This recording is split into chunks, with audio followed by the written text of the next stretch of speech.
Blessings, beloveds. Welcome back. I had a small window of opportunity in my very chaotic reality at the moment to just jump on and talk about the Jupiter, Neptune, Venus conjunction, which is approaching slowly. An energy that's just, really at the aesthetic and aesthetic in terms of beauty and art and creativity. It's magical at the level of spirit, source, um, intuition, out of body experiences, feeling a sense of oneness and harmony with God, source, creation to all things, with Goddess, with spirit, with oneness. Those are the energies that this really um, has all the potential for. Of course, there are some shadow sides which I'll touch on, but the first thing is um, we need to just kind of think about a couple of things here. First of all, the Venus, Jupiter, Neptune conjunction forming this alignment in the sign of Pisces last occurred about 166 years ago. So a very long time ago. I don't think we were here 100, unless you're 166 years old, or that's what I mean, really. I mean, you very well would have been here in another life, right? No doubt. But anyway, the point being that it was a long time ago. So we have that level. We have the Jupiter, Venus, Neptune lining up in Pisces,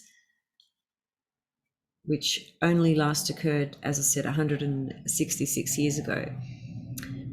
We also have another separate cycle, which is the Jupiter Venus conjunction. Now, in the sign of Pisces, that happens pretty much every 12 years. So, I would say then that the 12-year cycle is something that we can realistically get more of a grasp over from the point of view of looking at, where that was 12 years ago, for instance, for you. So wherever Pisces is in your birth chart, that's where that conjunction took place. And it is worth actually thinking about where that conjunction took place 12 years ago, because essentially it's going to happen in the same location of your birth chart, so the same house, wherever Pisces is. And that's obviously going to give you some clues about how that kind of energy was integrated, how you worked with it, whether you were conscious of it, whether you even knew about it back then. You may not have.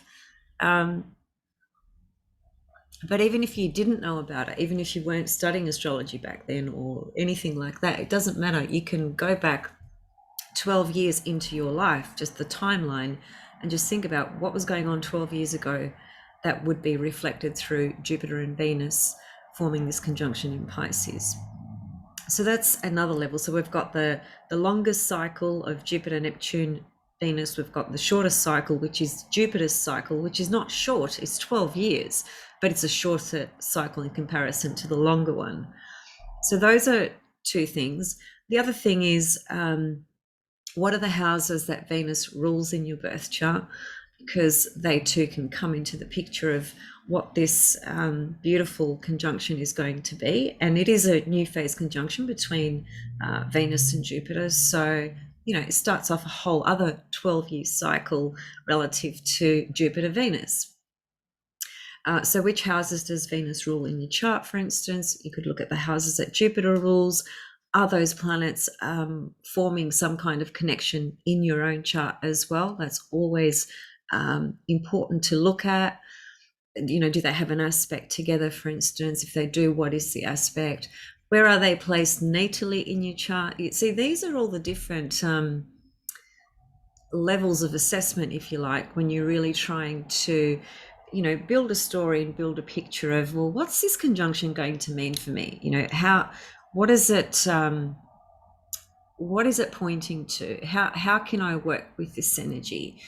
What are the things that it's going to possibly draw in and also expand for me? Remember that Venus draws in and Jupiter expands, and Venus and Jupiter are the two benefics. So we have a real powerful opportunity, provided we bring some awareness into it. And I say this because the shadow qualities can be a little bit tricky, and I'll get to those in a moment.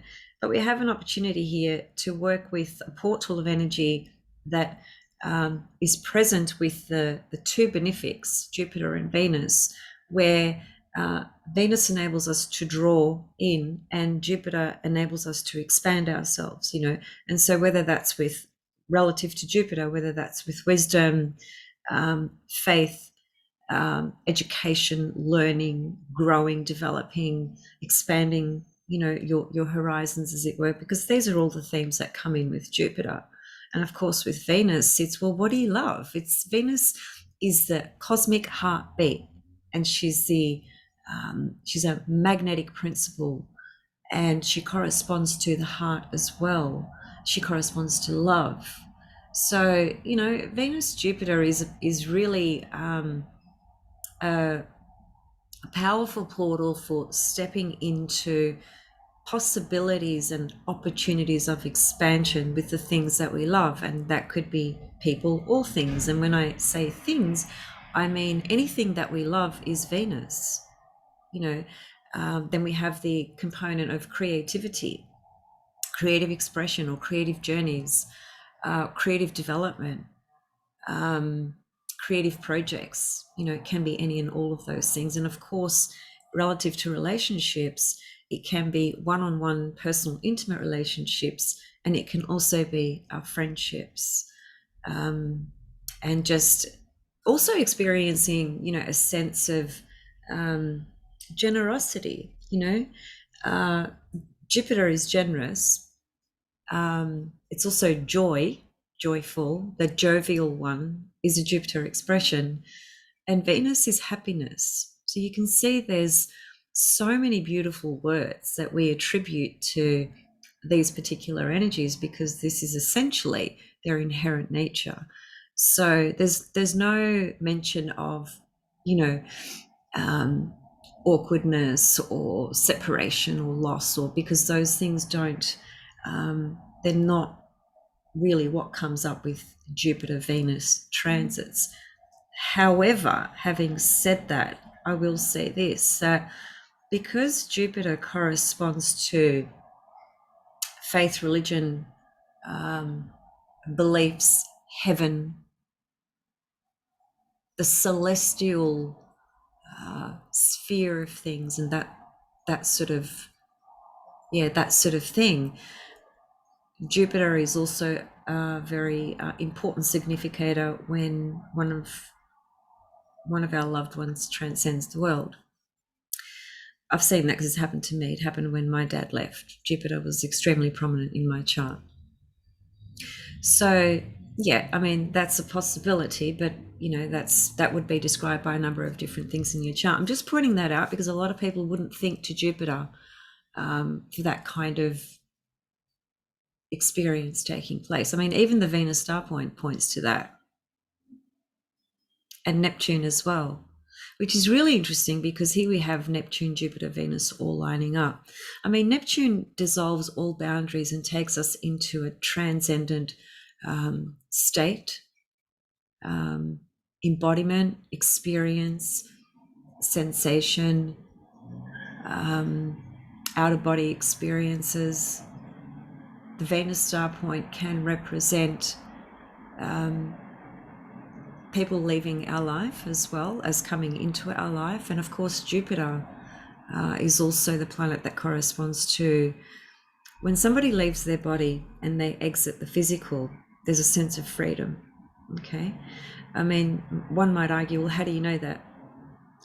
How do you know what people feel? Well, that's a whole other conversation. But just generally speaking, the process of the soul transcending has a process and journey of elation and freedom, just rising and entering different spheres. So that's why Jupiter connects to a soul leaving the body.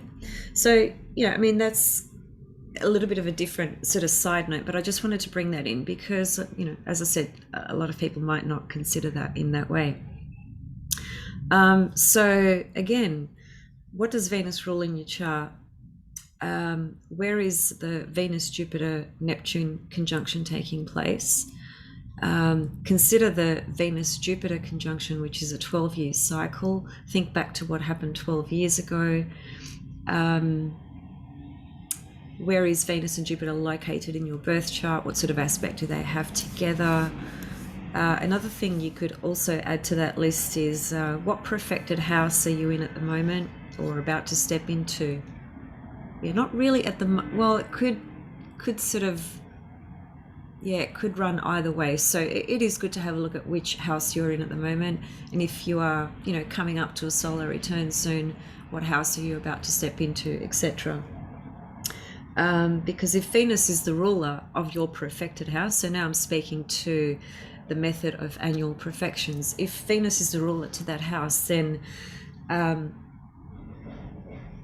the Venus Jupiter aspect could produce extra goodies for you, right? Now, if you have Venus in Pisces, you are having a Venus return.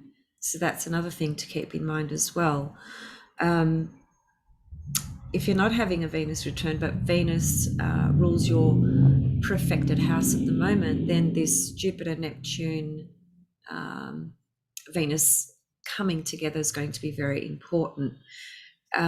If you are having a Venus return, meaning you've got Venus in Pisces, then you need to look at how many times will Jupiter cross over your Venus. It could be once, it could be a couple of times, or it could be 3. That varies on the speed of Jupiter, actually. Venus for that matter too, but mainly Jupiter. So for instance, I'm having a Venus return with Venus in Pisces. It just so happens that I'm about to step into my 4th house in annual perfections. In whole sign houses, Venus is the ruler to my 4th house. So there's a lot of Venus things going on for me at the moment. Yeah. So anyway, it kind of got me thinking even just about my own situation. But Venus is only going to pass over, Jupiter is only going to pass over my Venus just the one time. I wish it was 3, but it's not. Still, that one Passover could be the opportunity that you might be waiting for relative to something that's speaking through that Venus-Jupiter conjunction. For me, it's going to be finding a new home, and that quite possibly could be the opportunity that just comes in for me, because my Jupiter and Venus in my natal chart, well, one's in rulership and one's exalted. So they're 2 benefics that are extremely dignified. And I'm mentioning this really, again, just to remind us and address the matter of essential dignities, because a planet in dignity is able to perform its tasks really well. It's able to deliver what it promises. And that's an important thing to understand when you're talking about just recognizing planets in dignity or debility, and understanding how they work differently and why they work differently. And it's not about making a judgment of right, wrong, good or bad. That's got nothing to do with astrology. It doesn't even fit in the true deep understanding of these wisdoms and these teachings, because there is no right, there is no wrong, there is no good, there is no bad in the absolute highest level of things, right? I know at an everyday basic level, when we look at things with our biases and our judgments and our morals and our values, we are going to identify things that we feel are right, wrong, good or bad. That's fine. I'm not saying that we can't have that as part of our experience, as it were. But in truth, especially when we're talking about the archetypal expression of these energies, they are just simply that. They have an archetypal expression that, yes, has a more dignified expression at times, and what we tend to call the shadow side of it. The shadow side of it is not bad, it's not wrong, it's just the shadow side. The shadow side is just simply implying until we integrate, things remain at a shadow level. And that just subsequently means that we project or deny the shadow components. So it is important to understand the difference, right?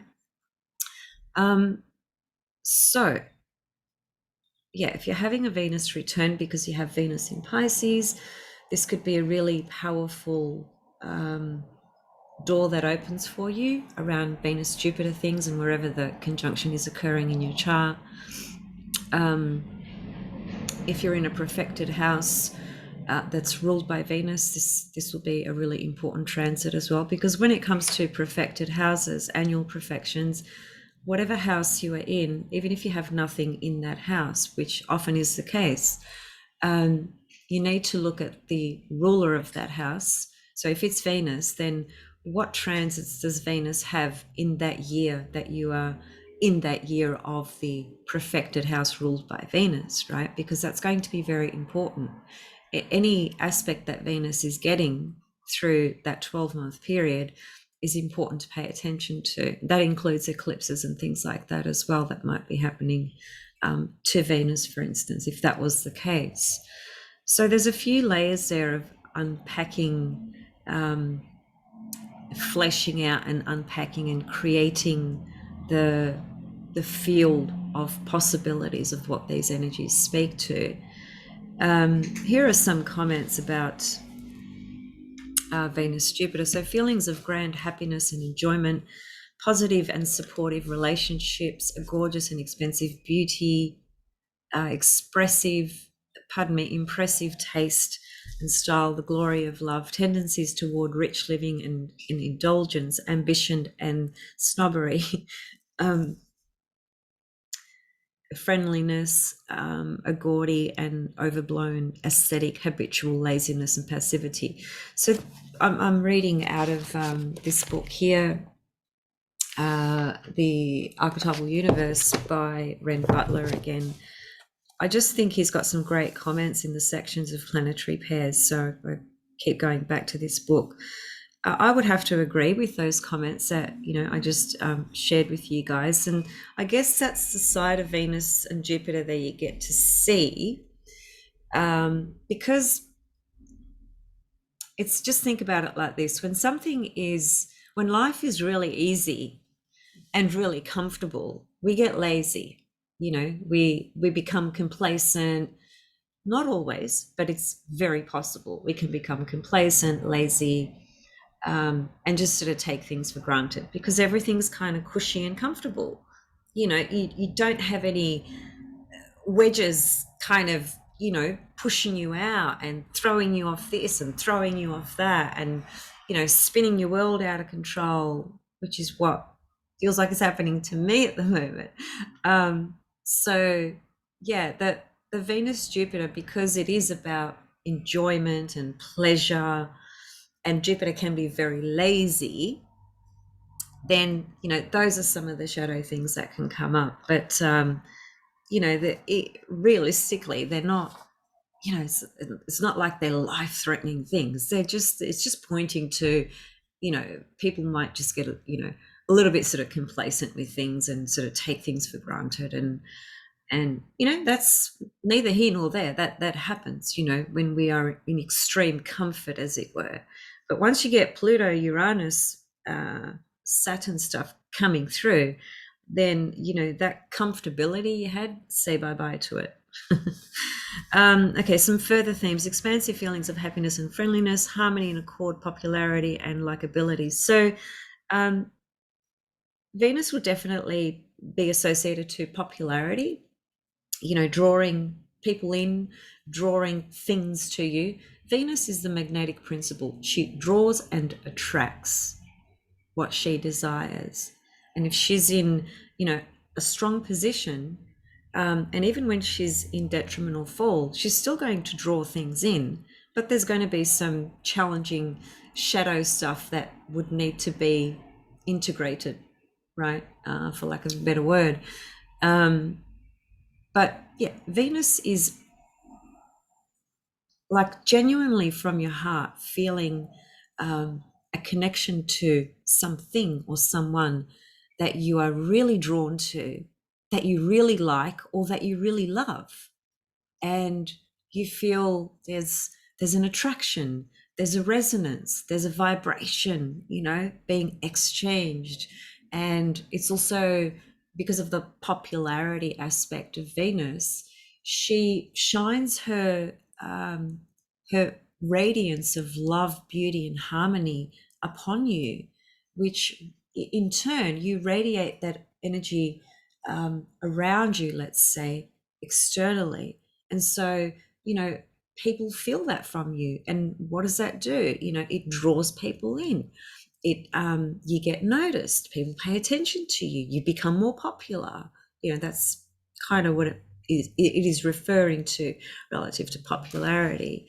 um, Supportive relationships and beneficial and helpful friendships, honored friends, the glory of love. So those are really good points too, because you may find that you are going through some specific circumstances at the moment in your life that are quite challenging. And here comes this Venus Jupiter energy, and you realize that even though it's a really testing and trying time, you have a really great level of support around you, whether that's through a group or whether that's through one individual or whether that's through one particular friend or a couple of friends or family. It doesn't matter who it is. The point is that there is this sense of protection and there is this sense of support, because Jupiter is what supports us. And Venus is friendships and friends as well, as much as it is creativity, art, beauty, lovers, and so forth. So you can see there's a lot of rich, beneficial juice with this Jupiter Venus, particularly because, Jupiter is in his own sign. He rules Pisces. And Venus is exalted in Pisces. So, Venus in Pisces has some challenging things. Trust me, I know, because I've got her there natally. And so it's not all ecstasy and bliss. She wants to experience ecstasy and bliss, but she's got to work through all the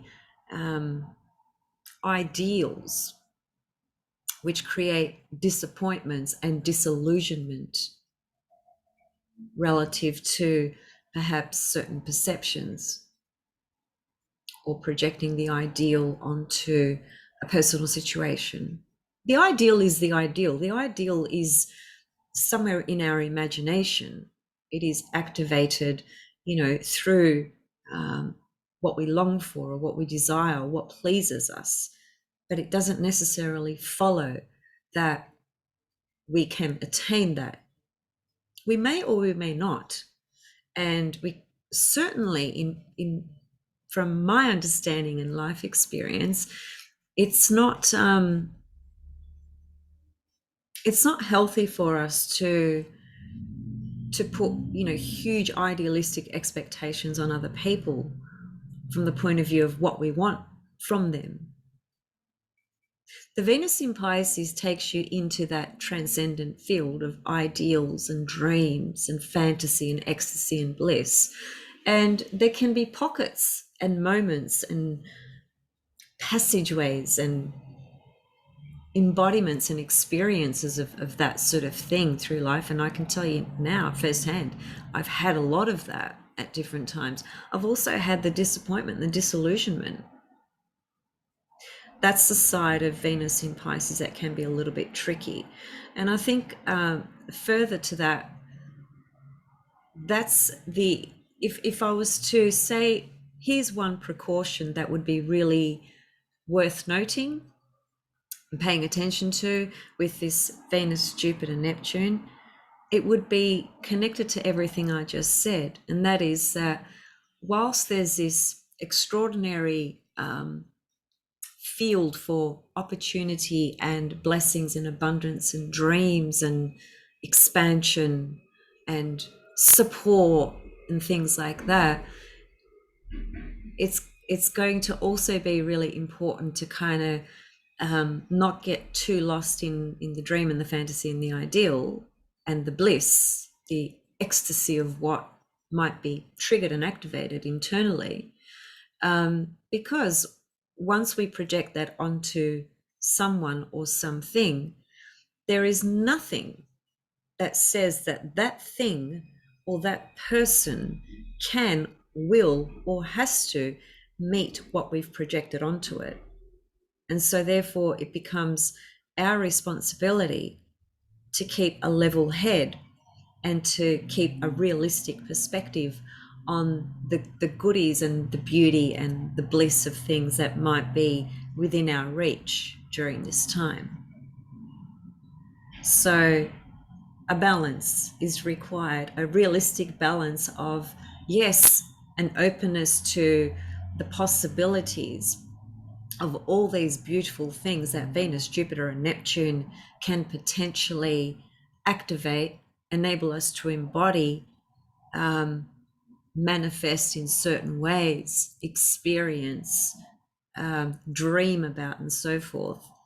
But if we don't bring in a dose of Saturn, we could get blindsided, because we may look at a person or a situation, through those rose-colored glasses, which is very much what would happen with Jupiter, Neptune, and Venus. And then you've missed the mark. You've been blindsided because you haven't brought in any Saturn to help you get that clear, sober look into it. So you've got to have the balance of both. Certainly the invitation is to explore those fields of the Neptune, Jupiter, Venus in its most authentic and essential offering and beauty.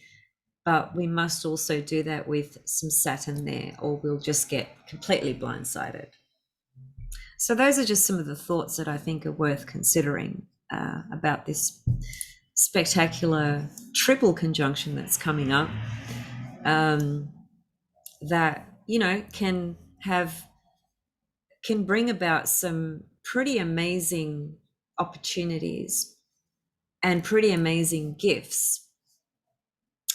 But I guess the key with all of this is always going to be, how are you sort of being grounded and realistic with anything to do with outside of yourself. Inside you, in your embodied experience in this field of energy, you can do whatever you want. You can have as many parties as you want and, fantasize as much as you like. There's no harm done there, because you're not expressing it, or rather projecting it onto something outside of you. The problem is when we project things onto people and situations, that's when we tend to feel disappointed or let down. So it's just an important thing to remember. So here's some further shadow things. This could be the extravagance of shopping, in the material world, and just really going ballistic, with a massive shopping spree. And I know this is a superficial example, and it may or may not be important, but it's just an important point to mention, because these are the things that can be activated, right? And so with Jupiter as well, because Jupiter corresponds to what feels like good fortune, good luck, opportunity. There's no fear there. Jupiter doesn't step back and go, oh, I'm just gonna pull back here and kind of measure things a little bit and reconsider things and redefine things and so on and so forth. That's Saturn's world. Saturn defines everything. Jupiter just blows that out of the water and just wants to go, where there are, the sky is not the limit for Jupiter. There are no limits. And so whilst that can be, kind of exciting and, just take you into fields where there's a sense of feeling, really optimistic and hopeful and positive and confident. And that's all great, because sometimes we really need that to be injected inside us, right? But, if you're taking some huge risks financially and otherwise, you need to be really aware. You need to be really careful and not just think that, there's no way I could lose here. Every risk is a risk. That's why it's called a risk. Let's see what else he's got here.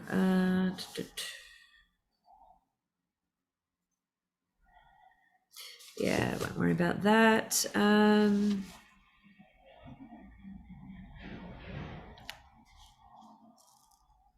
There's a lot of grace and love and beauty, that comes with this energy, that can be injected into, our dreams, our environment, what we are engaging with and interacting with.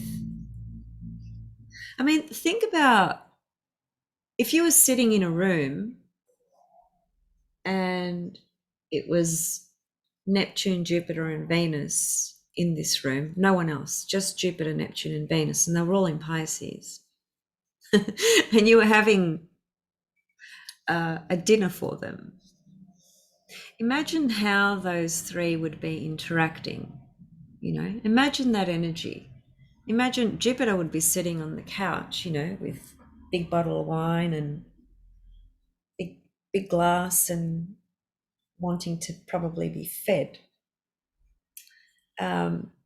Venus would have a similar thing. She just want to be fed, the grapes and the fruits of the gods, as it were, and just lay there in all her beauty. I mean, these are just some things to kind of think about relative to how archetypes behave. It gets you thinking about things, because it when you're just thinking about a planet out there in the cosmos, as it were, in the celestial sphere, we tend to think about it as as a celestial body, which it is, and it's out there, which it is. It's also in here, and it sort of creates this, I don't know what word to use, but it creates this sense where it's an object, that we're thinking about. But to bring it closer to home, to bring it closer to really understanding the archetype, it is good to play around with different thought processes, and I've mentioned this in a recent video. If you can do some what's called psychodrama but using astrology, that needs to be guided by some kind of mentor who knows what the hell they're doing, because things can be triggered and activated in people, and someone needs to be able to be there to hold the space to make sure that things don't go a little bit off the charts for people. But again, I mean, you could just do it as a fun exercise. It's a fun exercise because it would be a little bit like what actors do. Very much actually like what actors do. When an actor goes into a particular character, they do everything to create a resonance with that character, right? Through learning about the person's life story, knowing all the details, knowing where they've been, what they've done, etc., etc. And so some people are more natural at that. That's why they're really good actors, and some people are not so comfortable or don't find it easy to slip into character of somebody else. Personally, I find it quite easily because I've got Moon in the first house in my birth chart. And out of all the planets in the birth chart, the only two planets that don't project out are the Moon and Neptune. So if you've got Moon, Neptune in the first house, you probably have really great acting ability skills, certainly the potential for it there. Whether you take that up or not is another story. But putting that part of it aside for a minute, at a more important level and at a deeper level, it's speaking to the absorbing of everything around you, and that can be a big problem, because when you are an entity, as it were, who has this field around them that's super sensitive, so all the empaths are probably would probably have something like this in their chart. They might not have these planets in their first house, and they might have other things that could speak to this as well. But the point is, Neptune and the moon are absorbers. They don't push energy out, they absorb it in. So if you're just constantly absorbing energy in, and you're not sort of putting any boundaries in place or discriminating what you are absorbing in, you'll just basically be completely drained. So that's the downside to it. But at another level, as I said, it is the ability to mirror and reflect. And so an example would be, I'll sit with somebody, and within probably about a minute, I would have intuitively and instinctively assessed very, very quickly their tone, their vibration, their body language, and I sort of start going into that space with them. So I can mirror back to that person what I'm seeing through them, which is why I did counseling for so long, and I was very, very good at my work. Because being a therapist and a counselor, a large part of that work is mirroring back to people. And that's a skill and a talent. And so Moon in the first house has the ability to do that. Gone a little bit off track, but it's still very valuable information. And some of you who haven't heard this before, it would be extremely valuable, I suspect. Okay, so we were talking about some final themes relative to Jupiter, Venus,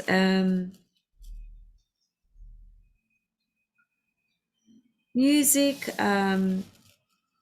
dance, art, creativity, all these things are really amplified at this time. Fertile field for these sorts of experiences, creations.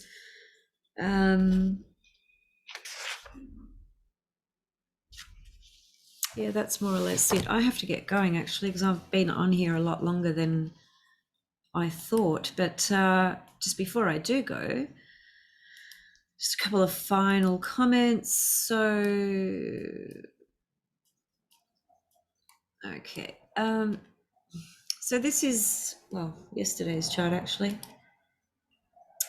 Let me just...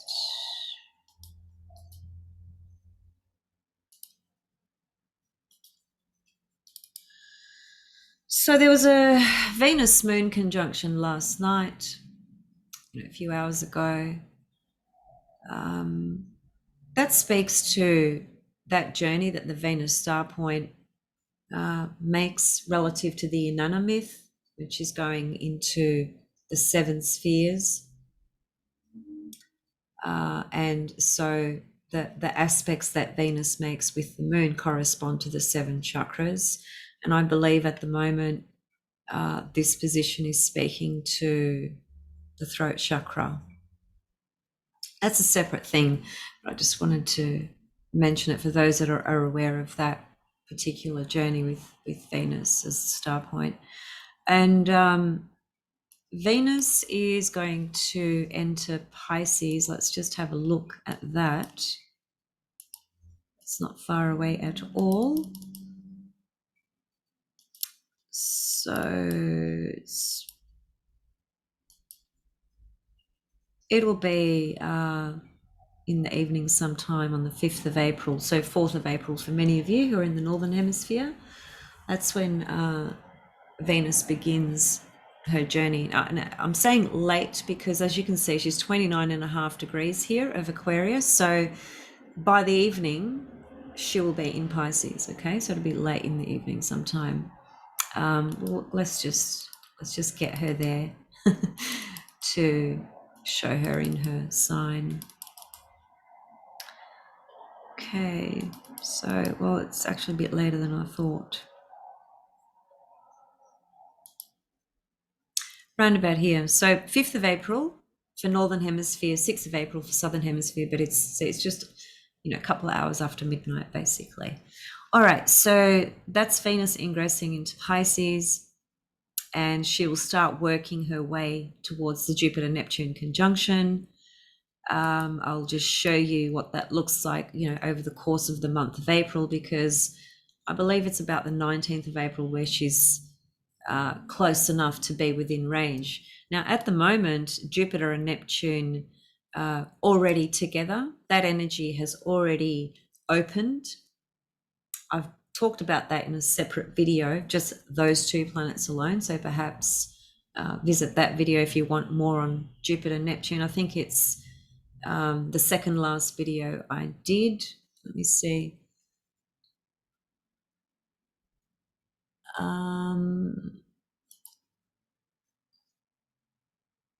Yeah, it's the video that's called Sun's Ingress into Aries, 21st of March, the equinox. If you go to that video, you'll find quite a bit of info on the Jupiter-Neptune conjunction in Pisces. So let's just animate this chart. So all I'm doing is I'm just clicking the chart around one day at a time, okay? I just want to show us when Venus gets close enough to Jupiter and Neptune. And it's basically, I want to say around here, right? So Venus is 14 of Pisces. It's an applying aspect to Neptune and Jupiter. It's definitely within range. And so, 19th of April, thereabouts, we can consider this portal is open. As we proceed forward, the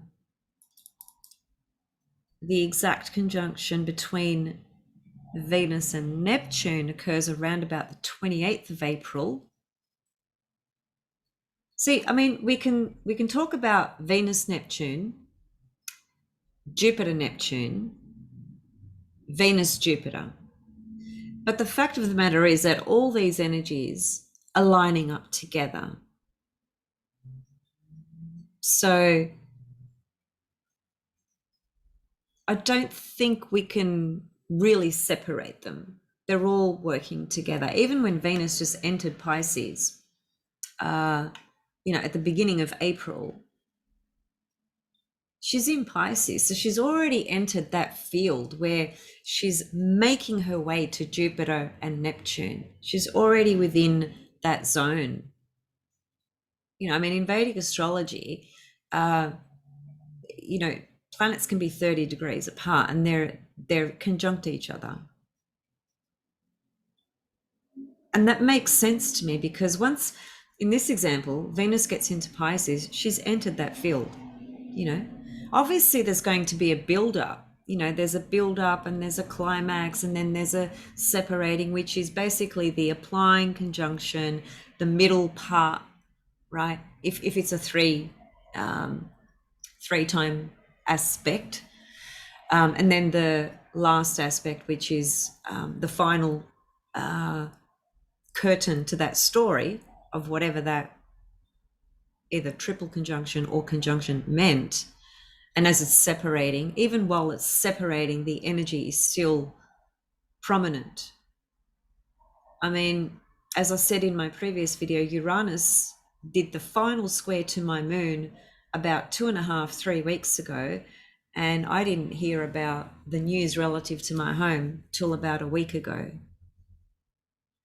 So when an aspect completes and it finishes and it starts to move away, don't think that it's completely finished, because something can come up, and it came up suddenly, which is Uranus. And it shocked me, and it literally did shock me. I was in shock for a couple of days. and operating from shock is really it's really draining, actually, is what it is. It's other things as well, but I found it really draining. Anyway, so you see, go back. So Venus and Neptune are totally aligned there, 28th of April. I'm just showing you the sort of exact dates as well. And then if you keep going, where are we?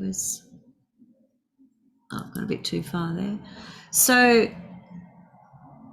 yeah, at around about 2nd of May, Jupiter is now on the other side, rather Venus is now on the other side. You know, she's gone past, she's only just gone past Jupiter, and a few days before that, past Neptune. And so now she's starting to separate and move away from this triple conjunction, which is basically within range all of April. And we're really lucky. I think that's going to be a really powerful omen for some good things to happen to people, some good situations to come out of difficult situations. You know, I think it's going to offer some good stuff. You know, I've got a lot of faith in this energy, a lot of hope, a lot of faith. Not delusional. I'm not being completely idealistic. I'm keeping a very firm feet on the ground and maintaining a realistic perspective, which is what I would encourage everybody else as well, but also tuning into the abundance and opportunity and possibilities of things that can manifest, where magic happens. You know, it's where magic happens. Yeah. So by the 2nd of May, you know, Venus just starts to move away. So really by the 4th of May, she's in Aries. Okay. So we have a good 4 weeks, more or less, of this Venus, Jupiter, Neptune dancing around together. I mean, Jupiter and Neptune are still there together, even at this point when Venus is out of the picture now, because she's gone into the next sign, Aries. So she's beginning a whole new journey relative to the entire zodiac. That reminds me, actually, given it is Pisces where the 3 meet, Jupiter, Neptune, Venus, and Pisces is the last sign of the zodiac. And even though this is a triple conjunction and then a new phase conjunction between Venus and Jupiter, for instance, I think the Piscean quality, because it is the last sign of the zodiac, there's always potential there to point to certain things coming to a close as well. It's always an important thing to remember anytime you see the archetype Pisces, you know, being reflected or represented. So, all right, I think that's enough for now. I have to go and deal with life. Yeah, okay. See you guys soon, as soon as I can. Sending you all much love. And we're in the dark phase of the moon right now, which feels that. It feels like the dark phase, really feels it for me, perhaps for you as well. And new moon in Aries coming up. I really, really can't wait for that new moon. It just feels extremely important for me personally at the moment, and it probably would be the case for many of you as well. Leave your comments and questions below, and see you soon. Much love. Bye.